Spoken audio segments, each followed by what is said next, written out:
Hello there, how's it going? Coconut and I are here today to share some really basic, simple, and safe core moves that you can use to strengthen your core and to make sure you are safe while doing so. So this is a great workout for anyone that is recovering from a back injury or currently just experiencing some back discomfort.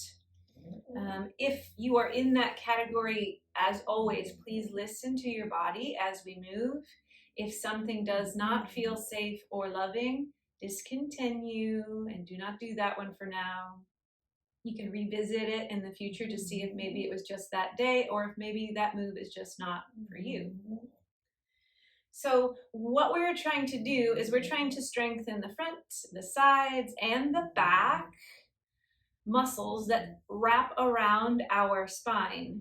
This becomes like a muscular column that protects those bones that are stacked up nice and tall from having to just do all of the support and all of the weight bearing on their own.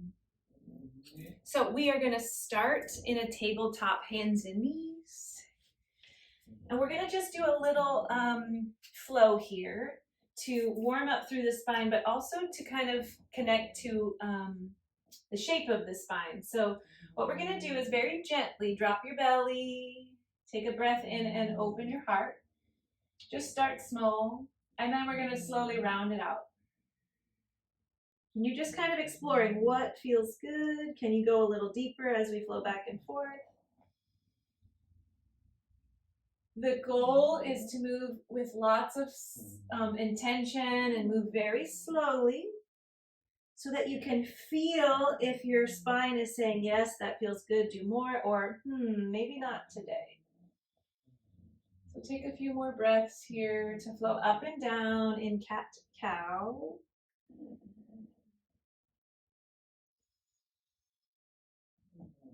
And then we're going to meet back in neutral. So not belly down, not heart rounded, but right in the center.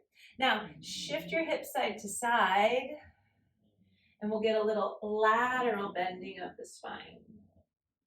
If it feels good to let the hips hang to the side, you can add on by looking over that shoulder to really find some lateral flexion of the spine. So a few more breaths just to wiggle back and forth here.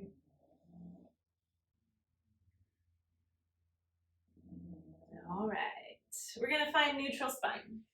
So what I like to imagine is that there's a marble in my belly button. Like I just put a marble in my belly button and I just want to hug up just enough so that that marble stays put. So I can still breathe, I can still talk, but my belly's not loose down here, right?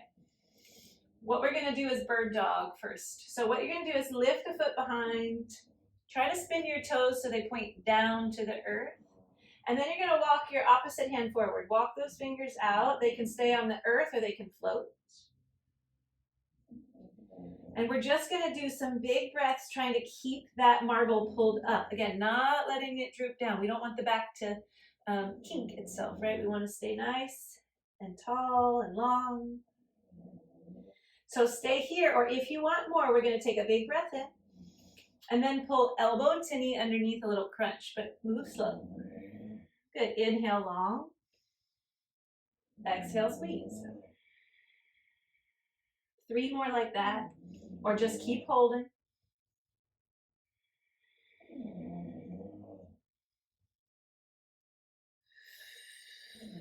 One more. Good. Reach long. Really lift the heel, lift the thumb without dropping the belly. 3, 2, 1. Good. Hands and knees back to the earth. Take some wiggles. I have a snoring bulldog in the room. It's her birthday. I couldn't kick her out. All right, so we'll build it on the other side. Opposite arm, opposite leg. Start with the leg. Spin the toes down if you can. Hug that marble up as you walk your fingers forward, maybe float. And so you can stay right here. This is so beautiful. It's strengthening the entire core. Hips, sides, belly, back. If you want more, take a big breath in, and we'll do crunches here. Knee to elbow. Inhale long. Exhale, squeeze. Inhale long. Exhale, squeeze. 2 more. 1 more. Reach long, hold it here. Pull that marble up, lift the heel, lift the fingers. 3, 2, and 1. Good. Knees to the earth, find some shakes, some wiggles. And then we're just going to sit back into a child's pose if that feels good. If not, you can just drop your forearms to the earth. Just give yourself a little movement, a little break from the movement. And so with all of these moves, you can slowly build. So if you just did the hold in the bird dog, maybe you hold for 20 seconds, build to 30 seconds. Maybe you do 5 crunches or 10 crunches. Just slowly let yourself get stronger and stronger in each of these moves.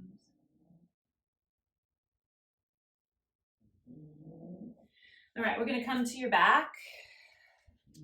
Feet flat on the earth. And so this is called a basic crunch. If you would like to bring a towel to your yoga mat, you can, and I'll show you how to use that. This is mainly if you have like neck, if it starts to bug your neck. So I'll put that there and I'll show you how to use it in a second. Hands are going to go on the thighs. We have that marble still in the belly button, right? So what we're going to do is we're going to pull the marble down so that your low back really squishes into the earth.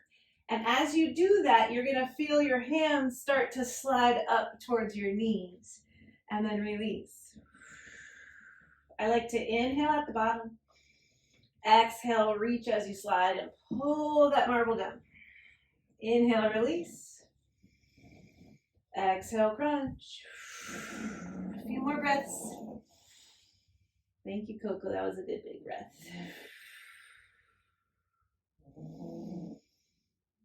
So this is number 5. If you're starting to feel it in your neck, it's probably because you're using your neck muscles more than your core. So you can always bring a towel behind the head and kind of just gently support your neck with your hands as you mimic that same movement. Marble pulls down into the belly so the shoulders pop up. 3, I'm not pulling on my towel here. I am just using it like a little hammock.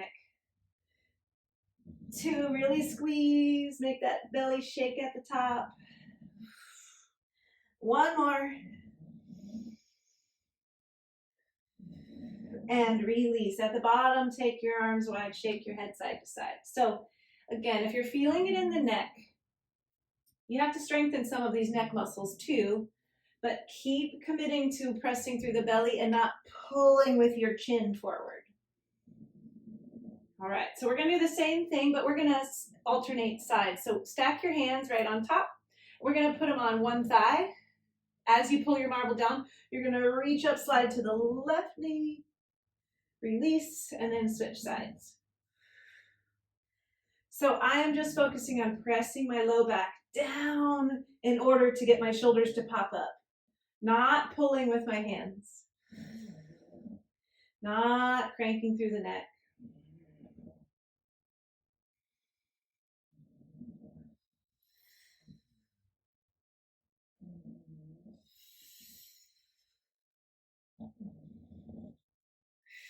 Good, 1 more each side. Really make it shake at the top here.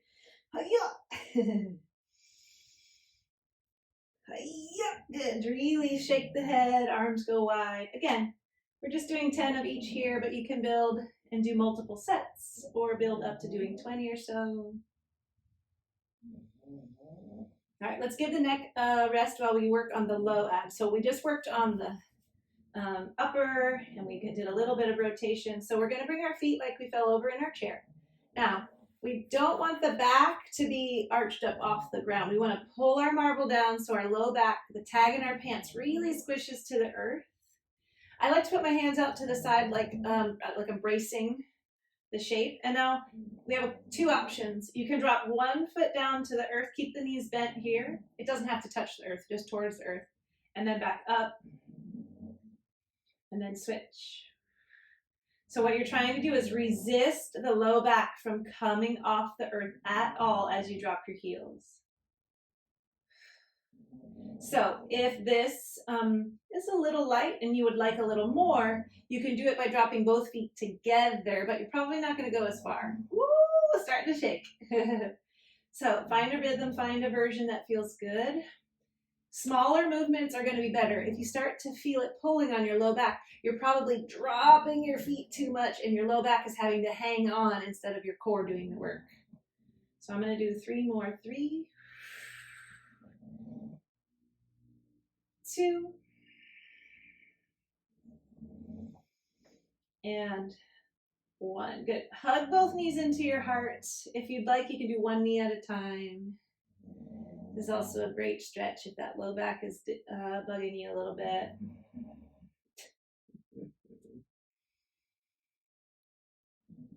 All right, we've got 2 more moves. We're going to plant our feet and do a bridge pose, bridges. So we're going to work, again, the back side here. So we're going to press your feet and lift your hips up off the earth. Now we're going to hold this first one. I want you to squeeze your glutes, lifting your hips up off the earth, right? You're feeling your hips lift to the sky, but now pull your marble down at the same time, right? They're kind of meeting in the middle. A few breaths here. You're squeezing through the glutes, which is part of the core, the hips, which is part of the core, the low abs, the low back.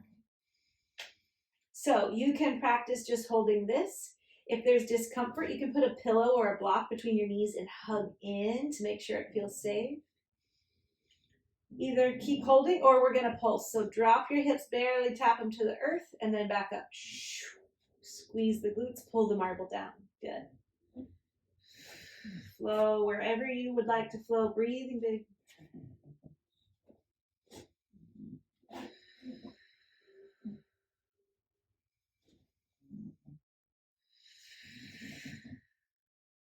This is number 5. I'm going to do 5 more. Ready? Oh. Oh, she went right under the camera. Good girl. 4. I've tried for years making videos where she doesn't disrupt. It just doesn't happen. She just becomes a part of it now. 2 more. 1 more. Woo-wee, feeling that burn? Good. Slowly drop your hips. It always feels nice to me to bring feet together, knees wide for a moment here. I lied. We now have 2 more moves. All right. So what we're going to do next is one that I call penguins. So it's going to work the sides of the core. So we're going to bring our feet flat. Pull the marble down so hard that our shoulders kind of pop up and our fingers are reaching towards our heels. Neck is nice and long, okay? What we're going to do is you're going to reach towards one ankle and then come back to center. You can stay up or you can rest your head down and center. Then we're going to reach to the other side. You can stay up and just flow side to side, or you can pause and plant your head back down each time. So this one's great. It's actually working everything. You'll feel it in the low abs, in the upper abs, in the sides. So as long as this isn't bugging your neck too much, there's no pinching or anything uncomfortable in the core, you can minimize the movement a little bit. 5, 4, 3, 2, 1. Good. Take your time, drop your knees to one side, take a little gentle twist. Another beautiful stretch if that low back is ever cranky. You slept funny, you sat funny, you did something a little too heavy in the gym.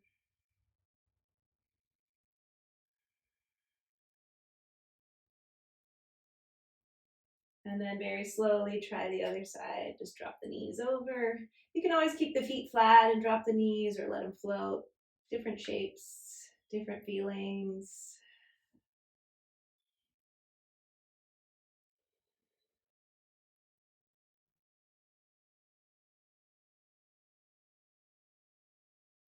Beautiful. Very slowly, we're gonna come around to our hands and knees again. And we are going to create a plank. Now, I know planks can be a little intense, but they are so beautiful for strengthening the core. And we're doing a simple one, so we're not going to be moving around. We're not going to be jumping and kicking and twisting. Just nice, simple plank that works the entire core, even the shoulders. So what I want you to do is come to hands and knees, and then we're going to drop our forearms. You can plant your hands down, you can grab them together to see what feels good here. What we want is the shoulders to be over the elbows, not diving out in front and not way back here, okay? So we want this arm bone to kind of support us, shoulders over the elbows. So now what you're gonna do is pull your marble in, right? Feel that shift as opposed to like, boop, letting it hang out. Pull your marble in, that means we're locking in our muscles to protect the spine. And now you're just gonna start to, without moving your shoulders, move your knees back, move your knees back, move your knees back, move your knees back. Now, pause for a moment once you kind of move them back and recommit that marble, pull it up. If you start to feel like the marble's sagging, then you're in your right spot. You might need to even bring the knees back in a little closer. So I do a lot of core work. My core is fairly strong. I even feel this. So you do not have to take it any further to get the magic of the plank. If you do want more, your forearms are grounded, your marble's pulled in. You can tuck your toes like push-up toes and pick up one knee. See how that feels? You can pick up both knees. Now we're just gonna hold big, long, slow breaths. Now I want you to really be cognizant of any hip dipping. This is gonna compress your low back. We did not come here to compress the back. We came here to strengthen everything around it. So if you start to feel like, oh no, my hips are sinking, just bring one knee down, bring both knees down, do whatever you'd like. Again, this is one where you can just hold for 10 breaths. You can set a timer. And just slowly match your time, match your breath, or add on a breath or so, or 10 seconds or so. So let's do 5 more big breaths together.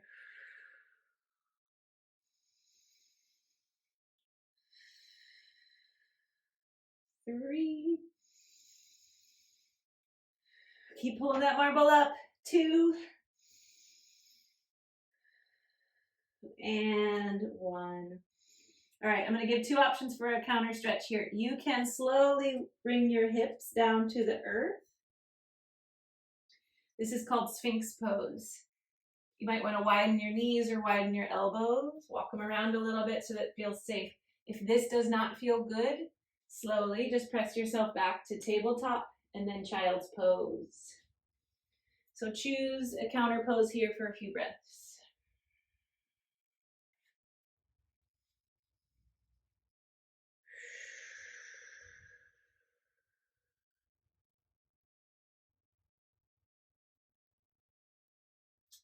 This kind of core work can be done almost daily. Maybe not 7 days a week, but 5 or 6 is good. You don't have to do the entire routine. You can do a few that you know, like the plank is beautiful. I love to put the plank after a walk. I love to do a plank before I get in the shower if I haven't really gotten a workout in that day. Yeah, you can just sneak these in anytime that you'd like.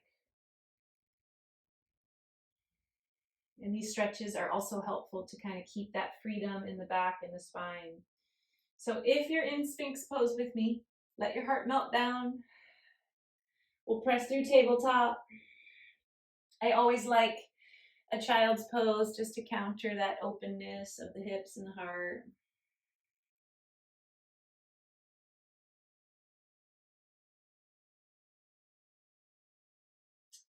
And when you feel that little release, that little sensation in the low back, you know, that kind of untightening, you are complete. So I hope that you have a wonderful day, and I hope that this helps. If you have any questions, please don't hesitate to reach out and ask. I am here to support you.